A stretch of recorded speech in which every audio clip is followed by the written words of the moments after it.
Hello YouTube viewers, welcome to my show Camera Tuesday. In today's episode we're going to take a look at an interesting topic that we simply have to understand nowadays. It's third-party lenses. So let's dive right into it. Now if you want to understand what is the soul of photography, it's basically the lenses. Lenses defines your color palette, lenses define how it feels, lenses define the field of view, lenses define depth of field. So if you want to understand what is giving the art into the photography, it's basically your lenses. It's an integral part of interchangeable lens camera. Now if you didn't have interchangeable lens camera, you still can get a very good lens. Only problem would be like it will be you have to buy something that exactly suits your need, or you will be end up stuck with something that you won't not gonna enjoy.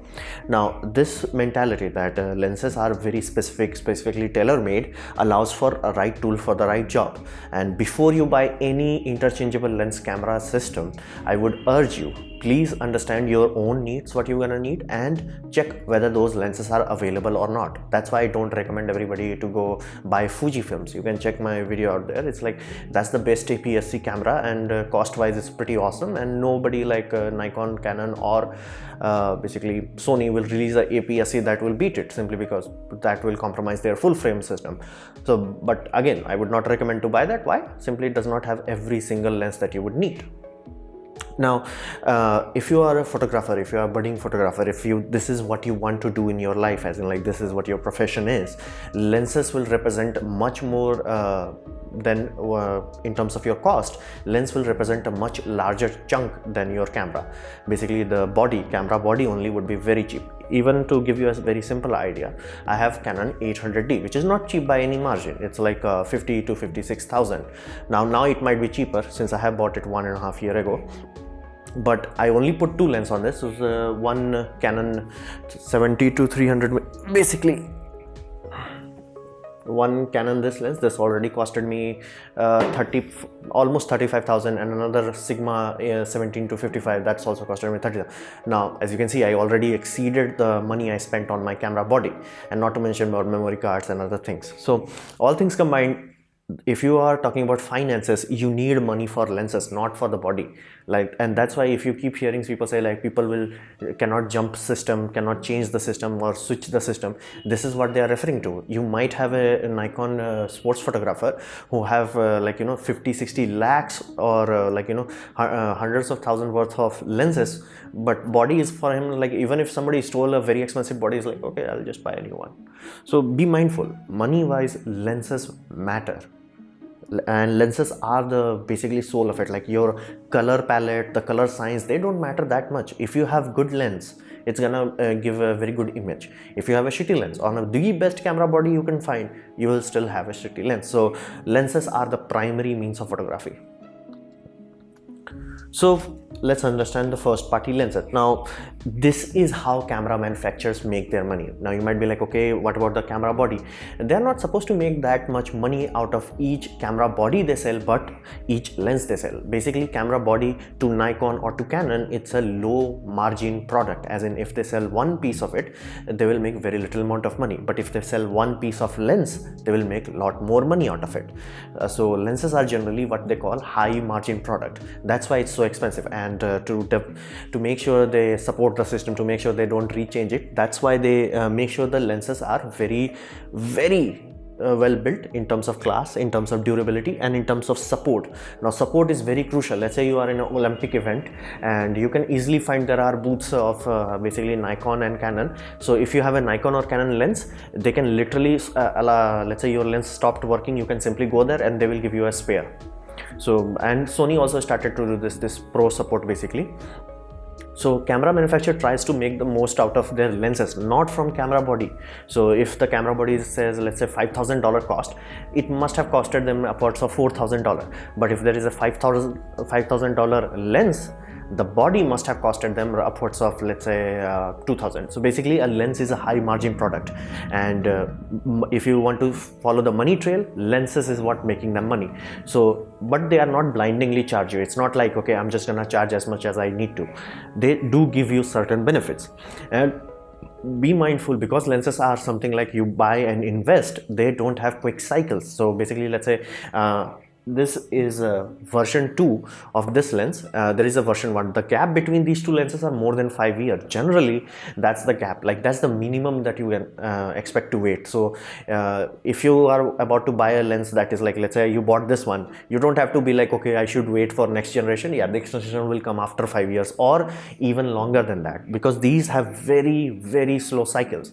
So even if let's say a camera manufacturer released a lens which is just bad, let's say it's just bad, it just doesn't focus properly, they will try to fix it, they will try to do revamps on it, but they will not release the next version of it. It's not like a camera body where you can like expect a new body every year or every 2 years. This takes more than 5 years. So be aware of that. Now if you are about to buy a lens and you are seeing that it is already 6 or 7 years old, be patient. So these are the pros of that whole deal. This will work with whatever you have, but it does come with a consequence, very severe consequence. It is blindingly expensive, as in like you cannot justify the cost in any way, shape or form, because okay, it has good build quality, but that should increase the cost by a little margin. It should not be like, okay, it's not like they're giving you titanium. Heck, Canon's L glass are very fragile. Now you're like, wait a minute, isn't that like built like a tank? Yes, but have you ever noticed that you will never find Canon L glass in International Space Station? Like NASA flat out rejected Canon's glass system simply because Canon uses what we know as fluoride glass element. Now fluoride is flawless. If you want to talk about optical quality, fluoride is flawless. However, that puppy is very sensitive to temperature sense. That's why their lenses are coated white. If you see white coated lenses, that's why they are coating it white, to make sure that fluoride does not get through a temperature fluctuation.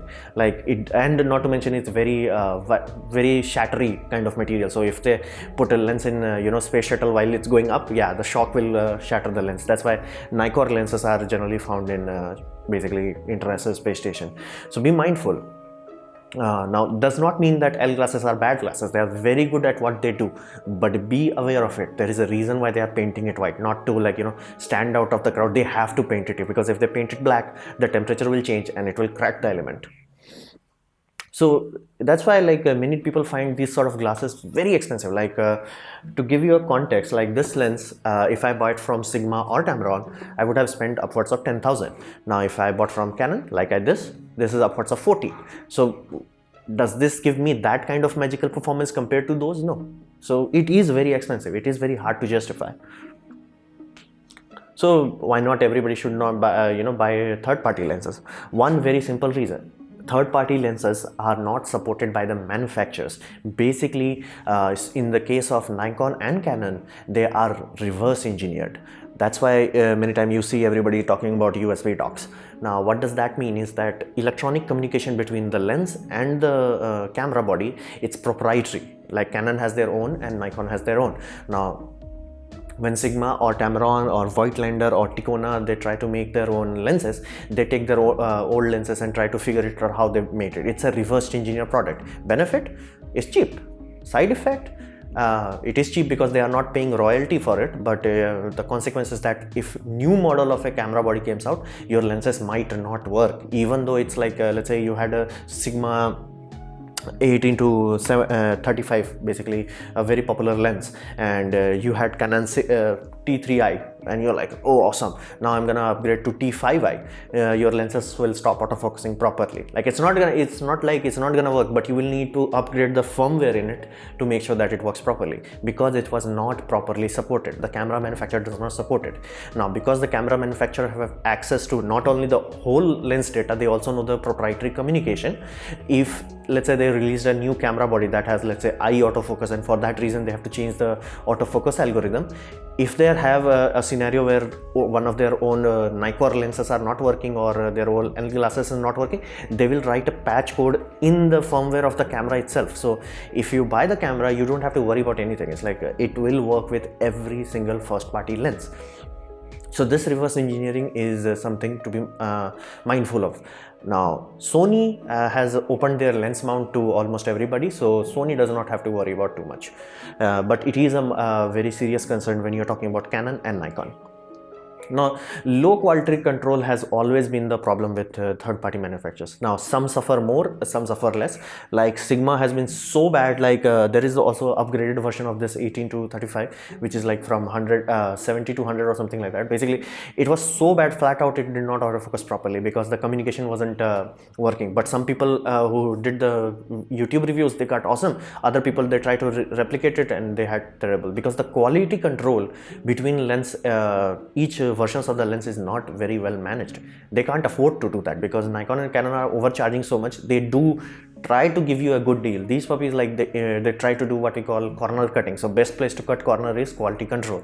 So you may have a lens that is like, whoa, this is the best lens ever, and let's say for some reason you lost it or it broke, and you are like, okay, I'm gonna buy the same version, same lens basically, and you bought the second copy and now it has optically misaligned element. This sort of thing happen. It's much more prevalent, much more common in third party than it is in first party. Now there is no scenario where it's like, oh, there is never any mistake in first party, but it's much less. And not to mention, first party are generally well supported. I can go to a Canon shop and be like, okay bro, this lens is not working. They will try to fix it. Sigma and Tamron and Tokina, good luck with that. Voigtlander, good luck finding any vendor for that. So that low quality control per piece wise is kind of tricky. So you should check your lens before you buy it, as in like try to get it a lens that you directly buy from shop. Sometimes it's a simple matter of upgrading the firmware that fixes the problem, especially with this. And that is why Sigma is also selling their USB dock. In that dock you will upload the schematics, basically the firmware of the lens itself, to make sure it works with newer camera. This headache is there. Now it won't be with Sony, nor it will be for Micro Four Third, because Micro Four Third is an open format, but it is dying, so I'm not too worried about it. But it is very cost competitive. To give you a context of it, this lens I am very fond of right now. It's a Tamron 24 to 70 and it's a G2. G1 was kind of good, but the G2 is like cream of the crop. It's half the cost of what you have available from Nikon and Canon side.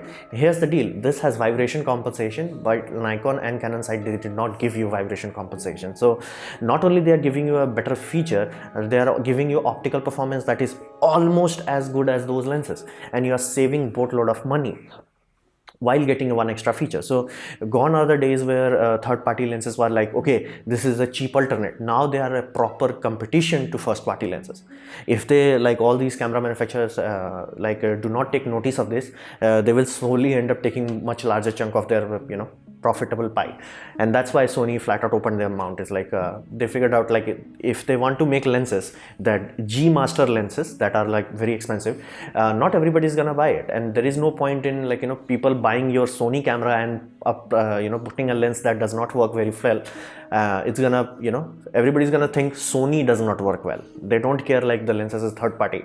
So for this reason, please be mindful of this. Like third-party lenses are generally cheaper, but sometimes they have very weird corner cost cuttings. So I would be remiss if I said you should not never buy third-party lenses. Like my primary lens is a third-party lens, but please be thorough about it. Please check things thoroughly. And if you want to figure out how long a lens will last, simply see how many second hands are available. If a lot of second hand that are very old, as in like 5, 8, 10 years working year old, that means the lens is good.